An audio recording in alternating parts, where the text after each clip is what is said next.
Panoorin natin to ha. Nako, isang mga kagimbal-gimbal na pangyayari ngayon sa ating bansa ay ito. Dahil nga dito sa hindi sumamba at humalik sa puwet ni MR. Ha? Dahil hindi humalik sa puwet ni MR itong si Gloria Macapagal Arroyo at si Ungab, ayun, tinanggal. Katatanggap lang po namin ang balitang ito, tinanggal na si Pampanga Representative Gloria Macapagal Arroyo sa pagiging Deputy Speaker ng Kamara. Papalitan si Arroyo ni Isabela Representative Antonio Tony Pet Albano. Inalis na rin sa pagiging Deputy Speaker sa Kamara si Davao Representative Isidro Ungab. Napapalitan naman ni Lanao del Sur Representative Yasser Alonto Balindong. Sabi ni Majority Leader Jose Manix Dalipe, tinanggal sina Arroyo at Ungab dahil sila ang Deputy Speakers na hindi pumirma sa resolusyong Grabe yung pagiging diktador nito ni ano, no? Ni MR. Anong MR? Maraming racket? Wag ganun. Grabe ka naman, Bray. Bastos naman yan. Sa bagay. Alam mo, grabe ho ang ano grabe ang dictatorship dito sa sa Kamara, etong si MR Grabe ho.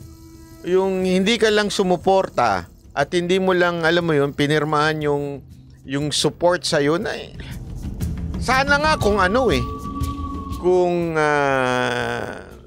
this resolution will result into a law.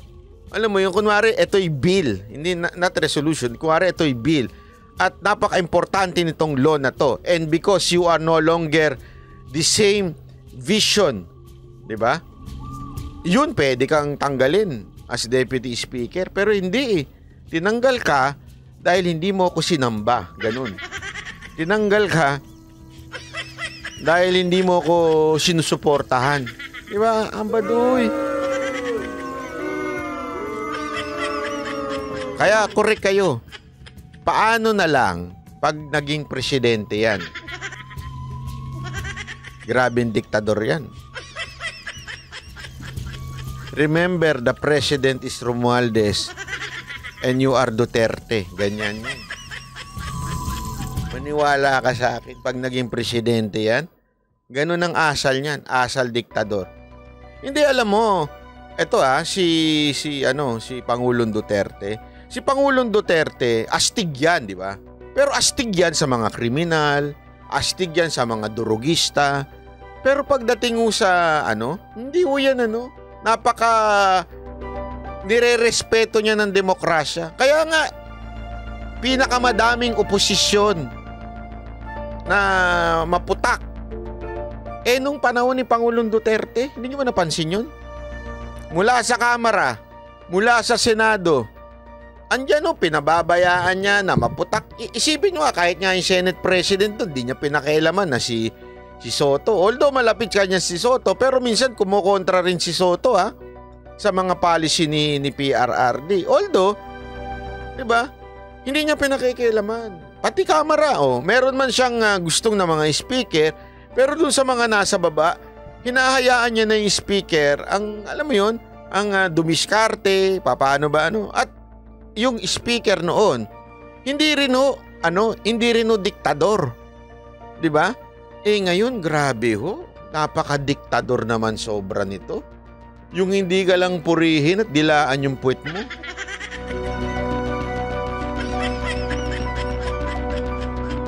Banat bay, possible kaya may impluwensya pa rin si MR sa judiciary. Abay, naturalmente. Speaker of the House yan. Meron at meron yan. Sa Pilipinas, meron at meron. Hindi ko sinasabing kasi tandaan nyo, ganito lang naman wag mo tayong maging stick to, alam mo yun, sa Pilipinas, may mga mabuting pulis, may mga korap na pulis. Sa Pilipinas, merong mabuting mga huwes at may mga tiwaling huwes. Gano'n lang naman yan May mga opisyal pa rin tayo na nanatiling matino. Pero marami ang tiwali. Nagkataon lang talaga sa Kamara, mas maraming tiwali. kaysa sa matino. Kaya nakakatakot kasi malaking bagay. Remember, na hawak ko ng budget ho ang approval ng mga executive branch.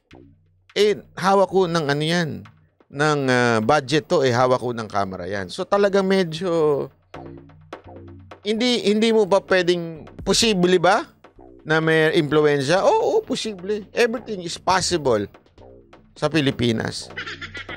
Yun nga tumanggap ng vegetarian, yung damo. Tumanggap ka na nga ng bato, malaya ka pa. Everything is possible. Yung pinatalsik ka na sa ombudsman, senador ka pa, everything is possible. Sa Pilipinas, ganun. Hindi ho tayo, sa Pilipinas yung kung mapapakiusapan.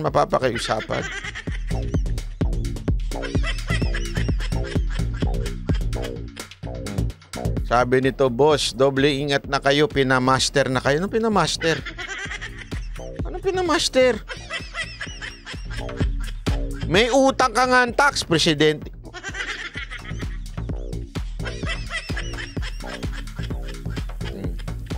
Ay nako, kaya nga sabi dito, to be reminded, si RRD ang unang pumunta sa nagdala ng tulong sa Tacloban nung Yolanda. And I cannot forget what he said. God must have forgotten the place. Alam mo kung bakit? Tiwali Tiwali mga namumuno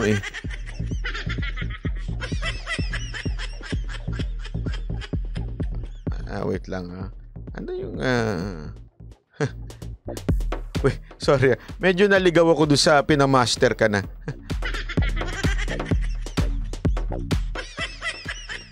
Kindly elaborate, sabi ni Romino. Remember Okada Banatbay. Oo nga diba? Yun nga Isa pa yan, yung Okada na yan. Kaya tuloy lang natin. Nagpapahayag ng pagsuporta sa liderato ng Kamara. Sabi ni Arroyo, tuloy pa rin ang kanyang suporta kay Romualdez. Nasa ibang bansa lang daw siya ngayon, kaya hindi nakapirma sa resolusyon. Ang sabi naman ni Congressman Ungab, tinatanggap niya ang desisyon ng liderato ng Kamara. Kasi si Ungab din alam mo, matindi itong ginawa nila to. This really, iba. Tandaan ninyo, huwag niyong kakalimutan, si Gloria is Gloria. Kaya nga tinawag na Gloria Gloria! Biro lang. Ito Gloria is Gloria. Kaya nga dati talagang merong imahe yan pagdating mo sa small but terrible ho talaga yan. At talaga namang pagdating mo sa ground, magaling ho yan. Mga tao sa ground, naku po, magaling ho talaga yan. Hindi ako nagbibiro isa yan sa just to be transparent. Nung time na tumakbo si Mocha, isa yan sa mga sinabi ng ilan naming mga kaibigang politiko. Lapitan nyo si Gloria. Magtanong kayo kung papaano. Although, just to be transparent, never nag-support financially si Gloria sa amin. Okay? Kay Mocha. Never. Pumunta lang kami doon to ask for advice. Kasi, alam mo yun, there's nothing wrong in asking advice from people. Kung how to deal with the election. And pumunta kami sa bahay nila. To be pinuntahan namin ni Mocha yan sa bahay and umingi kami ng advice tungkol sa kay Mocha. At yun nga, isa sa mga natanggap naming advice nun, go to the ground. Yan ang sinabi niya sa amin. Lapitan mo lahat. Lapitan nyo lahat, pati bawat hindi kinaya ni Mocha. Kasi bawat lapit niya, iba ganun Ewan ko kung ganun na noon pero karamihan ng, wag kayong mga dyan, barangay captain, umayos kayo. Hindi gagalaw ang barangay captain na walang pera. That's the sad truth sa Pilipinas. Kaya nga, ang dami nagkukumahog dyan Kasi imagine ninyo, ganito katuso ang mga barangay captain. Bubukingin ko na, gusto ninyo. Bawat lumalapit sa kanilang party list, hinihinga nila. Ilang party list ang lalapit sa kanila at makikipag-deal. Sasabihin, sige, eto boto mo sa amin. Nililista yan, baka kala ninyo. O, sasabihin ng barangay captain, makakapagdala kami ng 1,000 boto sa'yo. Okay. So, magkano yan per vote? Yan. Bilangan na yan. Ganyan no, kakatiwali. Diba? Ganyan. Sabi ko nga, grabe.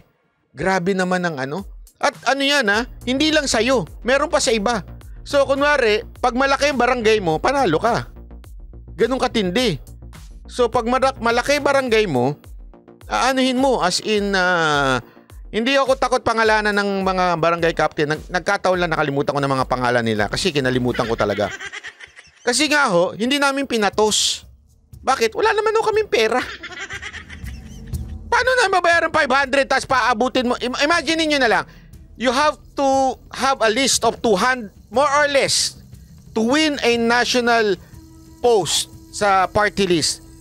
Kailangan meron kang target mo 300 to 500,000 votes para first nominee and second nominee. Tanungin kita. Doon na lang tayo sa 300. 300,000 times 500. Sige nga kayo mag-compute. 300,000 times 500,000. Magkano po yun?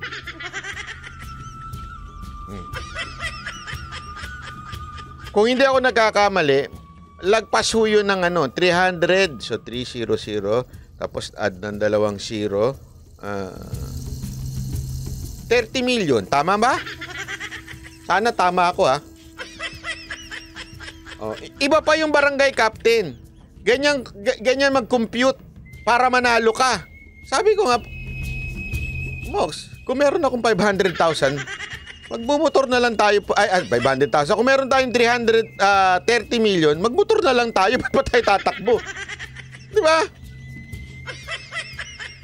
500,000 times 300. 1, 2, 3. Ayan.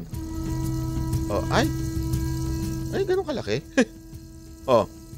150 million.